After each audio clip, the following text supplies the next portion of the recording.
Hola, hola YouTube, j'espère que vous allez tous et toutes très bien. Moi ça va super, le soleil est de retour et ça suffit pour me rendre trop heureuse. Surtout que comme vous l'avez vu dans le titre, on va parler d'un de mes sujets favoris, le mariage. Alors est-ce que je vais me marier? Oui, non, peut-être. Allons-y. Comme vous le savez certainement, si vous regardez mes vidéos, j'étais à Paris la semaine dernière, j'étais avec ma maman et mon petit frère. Et je me suis dit, allez, faut que je leur fasse un petit truc là, parce que ça fait longtemps que je ne les ai pas vus. Je vais les pranker, je vais leur faire croire que je me marie. On était tous à table et voilà, je me lance. Je dis à ma mère, écoute maman, bah, j'ai rencontré quelqu'un, je te l'ai pas dit, ça fait 6 mois et on va se fiancer très prochainement, au mois de septembre. Donc bon, bah, je t'invite, toi et mon petit frère. Et ma mère, elle était super intéressée. C'est pas quelqu'un qui parle beaucoup. Enfin, si, elle parle beaucoup, ma mère. Mais on ne parle pas trop de ces sujets. C'est ça que je veux dire. Et là, elle était super sur le qui-vive. Elle s'est mise à me poser plein de questions. Ouais, tu l'as rencontré comment? Comment ça se fait que tu m'en as pas parlé? Ça fait combien de temps? Je lui dis, ouais, ça fait 6 mois. Il s'appelle un tel. Il a 2 ans de plus que moi. C'est un ingénieur. C'est un super beau gosse. Bah. Et je suis allée là, loin dans ma petite histoire. Mon petit frère aussi, il était à table. Il était comme ça. Il écoutait comme ça. Mon petit frère, il a 11 ans. Il écoutait comme ça. Et il me dit ah ouais, il est au courant que t'es pas amoureuse de lui? Je lui dis mais pourquoi tu dis ça pourquoi tu me dis ça? Il dit bah ça se voit, la façon dont tu parles, ça se voit que t'es avec lui que pour son argent. Est-ce que vous vous rendez compte, mon petit frère de 11 ans, ce qu'il pense de sa grande sœur? Ah non, mais je suis fou. Je lui dis mais ça va pas de parler comme ça? Mais tu es complètement pas bien dans ta tête? Comment ça je serais avec un homme pour son argent? Ça n'existe pas ça. Non, je suis amoureuse de lui. Il me dit non, je te crois pas et tout ça. Bon, bref, ça a bien duré 25 minutes. Ensuite, je lui ai dit non, mais c'était pas vrai. C'était pas vrai, donc vous n'êtes pas invité à mes fiançailles parce que je ne suis pas fiancée et je ne compte pas me marier. Oui, parce que si vous êtes coutumier, coutumière de ma chaîne, j'ai déjà réalisé une vidéo sur le mariage. Donc normalement, vous connaissez mon point de vue. A-t-il évolué, a-t-il changé? Pas véritablement, en réalité. Alors évidemment, je parle en tant que moi, Yasmine. Je n'ai pas vocation à détenir la vérité. Évidemment, si vous êtes pour le mariage, je suis super heureuse pour vous. Si vous êtes marié et que ça se passe bien, je suis super contente pour vous. Et si vous comptez vous marier, ben, envoyez-moi une invitation, je serai ravie de venir. Vous voyez, je ne suis pas sectaire. Et si jamais vous êtes marié et que vous avez envie de m'envoyer un petit message, si vous avez besoin d'une oreille attentive, si vous avez besoin de petits conseils et que vous me faites confiance, n'hésitez pas, je ne vais pas vous juger. Jamais de la vie, je ne juge pas les femmes, je suis de votre côté. Non. Néanmoins, je suis d'origine marocaine et algérienne. Oui.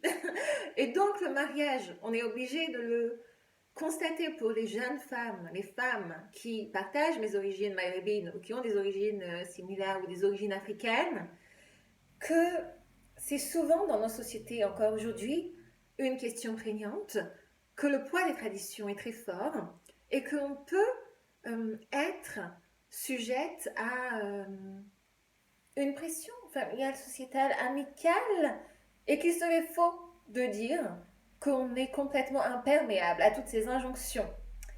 Alors comment est-ce que moi j'ai fait? J'ai pas véritablement fait en fait. Ça s'est imposé à moi, même si je me suis toujours beaucoup intéressée à qu'est-ce que moi, Yasmine, je veux dans la vie, qu'est-ce qui moi va me rendre heureuse, et je me suis toujours moquée de ce que pensaient les gens, de ce que pensait mon entourage, parce que je me priorise. Voilà, c'est comme ça. J'ai toujours été comme ça. Mais je sais bien que de très nombreuses jeunes françaises, d'origine maghrébine ou africaine, ont tellement intégré de manière puissante cette injonction au mariage qu'elles ne le voient que comme le seul état de fait, la seule possibilité qui leur est due, sans vouloir ou sans pouvoir même le remettre en cause, et qui s'en accommodent sans se demander si c'est véritablement ça qu'elles veulent, si c'est véritablement ça qui les rendra heureuses, en n'ayant aucune autre alternative. Voilà, c'est Thatcher, il n'y a pas d'autre alternative que le mariage dans la vie, il n'y a pas d'autre alternative pas d'autre façon de vivre ces relations amoureuses que l'union matrimoniale, parce que bien souvent, eh bien, le poids des traditions est, est trop fort, il est trop lourd à porter. Et moi, comme je le dis, je ne vous blâmerai jamais. Donc, n'ayez pas de crainte. Si vous avez envie de m'envoyer un message et que vous allez vous marier, que vous êtes marié, je ne vous jugerai pas. Pas du tout, du tout, du tout. Moi, je suis avec vous. Dans tous les cas, quelle que soit votre décision. En ce qui me concerne, j'ai très vite réalisé que, de mon prisme, de mon point de vue, le mariage était une grosse blague, une prison pour les femmes.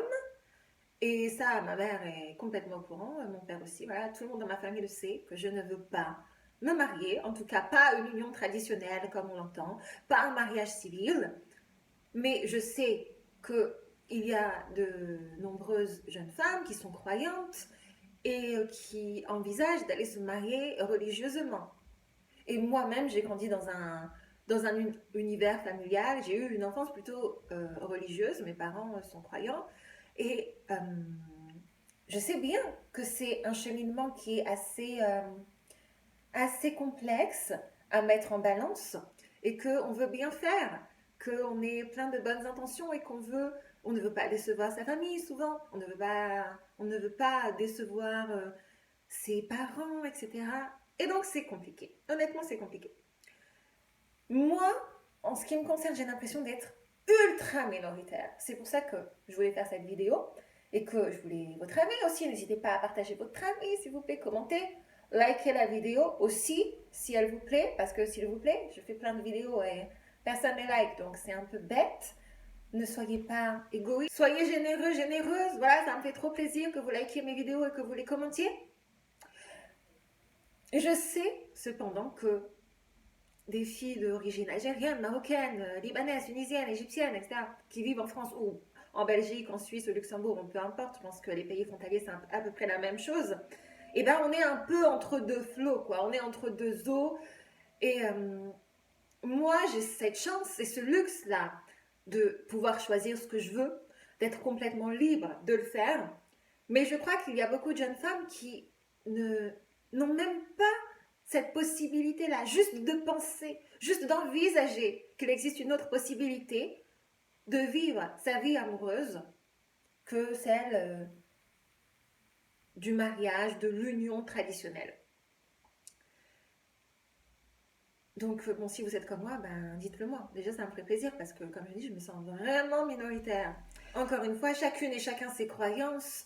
Je sais que c'est compliqué, qu'en fonction de son univers familial, de son environnement. On n'a pas tous les mêmes possibilités, on n'a pas toutes aussi évolué de la même manière, etc. Moi, je peux juste vous dire une chose sur ça, c'est que je pense que se marier avec une personne que l'on ne connaît que très peu, c'est quelque chose de dangereux. Et je sais bien que souvent, bon, quand on a l'envie de faire un mariage religieux, eh ben, il est question d'aller vite parce que, pour toutes les raisons que l'on sait, on n'a pas envie de faire les choses mal et on n'a pas envie de vivre son histoire dans le péché. Et donc, on est tenté de faire vite les choses pour être en accord avec ses principes. Mais force est de constater que si vous faites ça, vous vous unissez avec quelqu'un que vous ne connaissez pas, que vous ne connaissez pas. Et ça, c'est grave, je crois, parce que c'est la porte ouverte à tous les abus. Alors, bien sûr, il y a la possibilité de divorcer, etc. Bon, il y a mariage religieux, mariage civil, hein, je pense que vous connaissez la différence.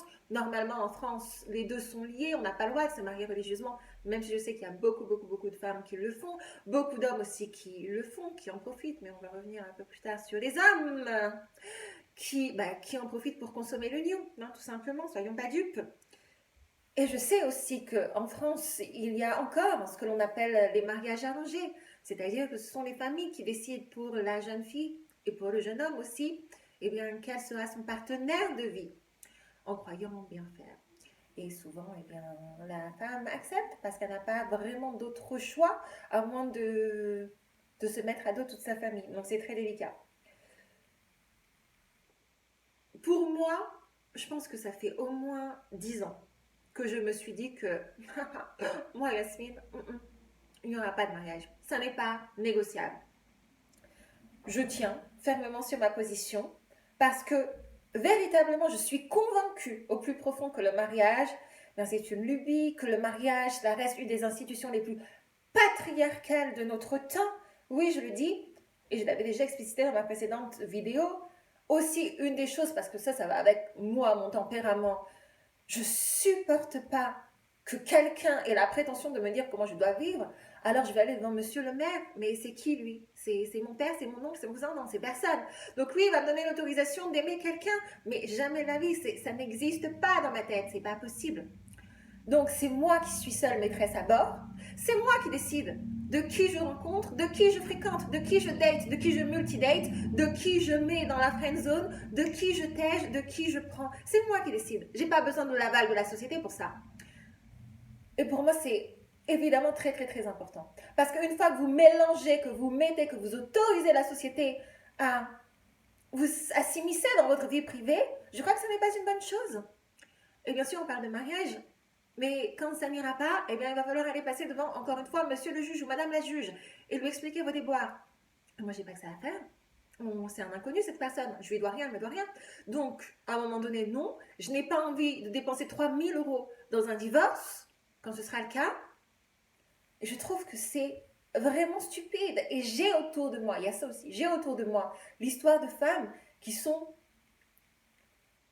bouleversées, qui sont prises dans ce carcan du mariage et qui ne s'en sortent pas. Et je suis sûre que vous également, vous avez dans votre entourage des femmes qui sont prisonnières d'un mariage qu'elles subissent, dans lequel elles ne sont pas heureuses. Évidemment, il y a des femmes pour qui ça se passe super bien, mais a-t-on besoin d'un mariage pour sceller un amour? A-t-on besoin d'un bout de papier pour sceller une union?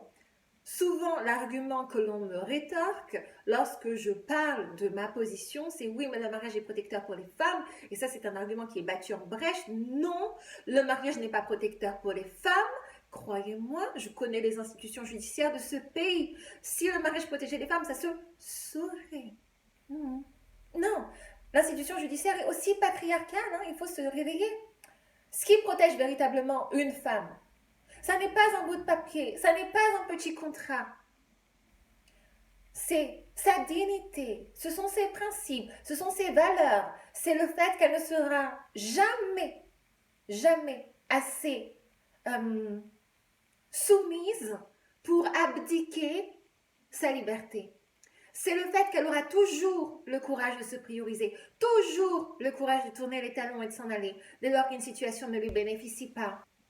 Une union matrimoniale n'est pas une protection juridique, n'est pas une protection matérielle, elle n'est pas un petit cocon dans lequel eh bien, rien ne va vous arriver. Évidemment qu'un homme peut vous tromper. Combien d'hommes trompent dans leur mariage?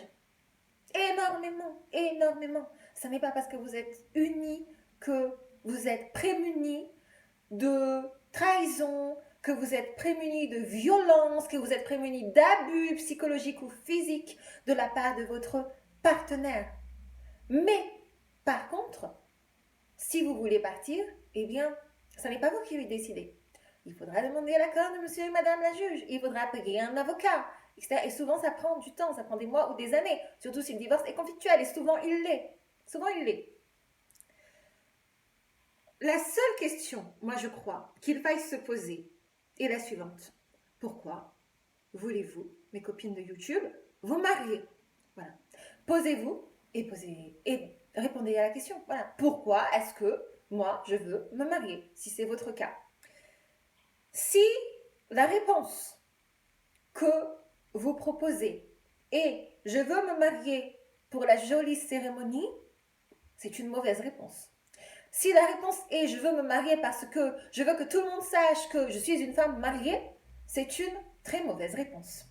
Si la réponse est je veux me marier parce que je veux apparaître comme une femme bien, c'est une mauvaise réponse. Si votre réponse est je veux me marier parce que comme cela, eh bien, moi, je suis une femme, comme si c'était le mariage qui pouvait donner ce statut, c'est une mauvaise réponse. Parce qu'aucune de ces choses n'est suffisamment puissamment, légitimement suffisante pour convoler en juste noces. Un mariage, c'est un contrat, c'est un engagement, c'est une solidarité mutuelle, c'est un devoir. Et si vraiment c'est ce que vous souhaitez, Je crois qu'il est inconcevable de pouvoir l'imaginer avant au moins 1 an et demi, voire 2 ans de relation. Voilà. S'il vous plaît, s'il vous plaît, s'il vous plaît, s'il vous plaît, mes copines, écoutez-moi. Si vous voulez vous marier, ne vous mariez pas avant au moins 1 an et demi à 2 ans de relation. Même si c'est l'homme qui vous presse, même si c'est votre famille qui vous presse. Parce qu'avant ce stade-là, on ne connaît pas bien une personne. Et que, vraisemblablement, il est possible que cela se passe pas très bien pour vous. Voilà. C'est vraiment mon conseil.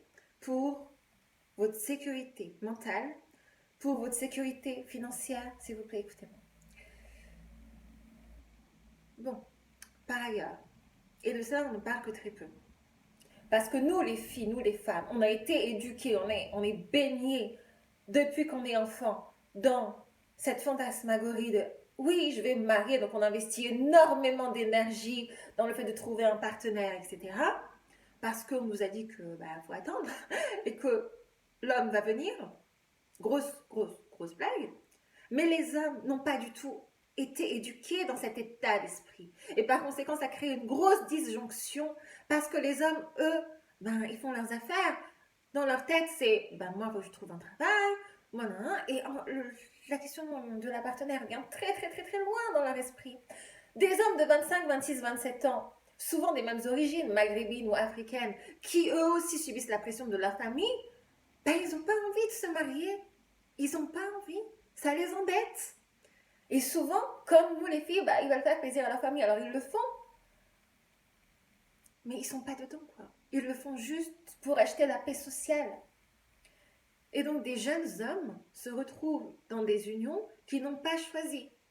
Avec une femme que des fois ils n'ont pas choisie. Qu'ils ont pris parce que elles étaient ce que la société attend d'une bonne épouse. Mais dans leur tête, le mariage apparaît comme une forme d'entrave à leur liberté. Alors pour apparaître honorable aux yeux de leur famille, ils se marieront, mais dès que l'occasion se présentera, pour réaffirmer en eux-mêmes leur pouvoir, ils flirteront, ils tromperont. Parce que ces unions sont fondées sur du vent. Parce que vous n'êtes pas la femme qu'ils veulent. Vous êtes la femme qu'ils ont choisie pour sauver les apparences. Comme une petite vitrine.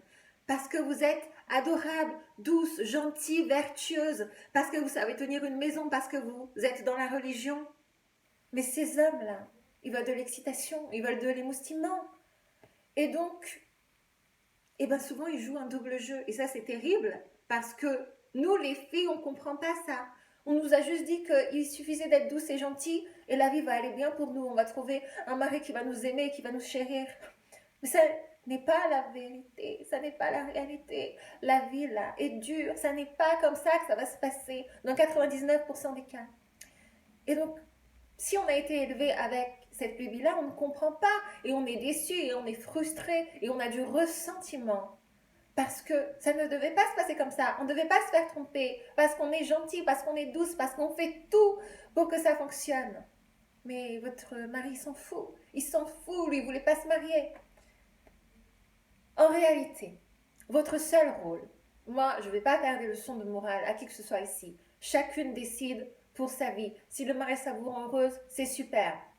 Mais juste avoir le luxe de s'accorder la possibilité de penser 2 secondes, qu'il y a une autre possibilité de vie, je crois que c'est important. Voilà. Ensuite, si vous avez vraiment envie de vous marier, là, c'est super. Mais n'y allez pas tête baissée, quoi. La question, encore une fois, c'est qu'est-ce qui vous convient le mieux? Moi, je ne suis pas à votre place, je ne peux pas savoir. Mais si vous avez des doutes, ou que comme moi, vous avez compris que ça n'est pas ça qui va fondamentalement vous rendre heureuse, que vous n'avez pas besoin de ça, que vous n'avez pas besoin de montrer à la société quoi que ce soit, ni à votre famille, eh bien peut-être que ça serait bien de ne pas céder. Voilà, ça serait bien de s'accorder du temps, un temps de réflexion salutaire, parce que s'il vous plaît, c'est votre vie dont on parle. C'est vous qui allez vous réveiller tous les matins dans ce mariage, dans cette union. Si elle ne vous comble pas, si elle ne vous remplit pas de joie, si elle ne vous rend pas heureuse, c'est pas la peine. C'est pas la peine. Juste pour montrer une bague, à votre voisine qui vous jalouse. Mais qu'est-ce qu'on s'en fout? Mais qu'est-ce qu'on s'en fout? Vous vous mentez à vous-même parce que vous êtes dans une union qui ne vous satisfait pas et vous le savez pertinemment. Voilà, donc non, moi je veux pas me marier. Moi je suis trop libre pour ça.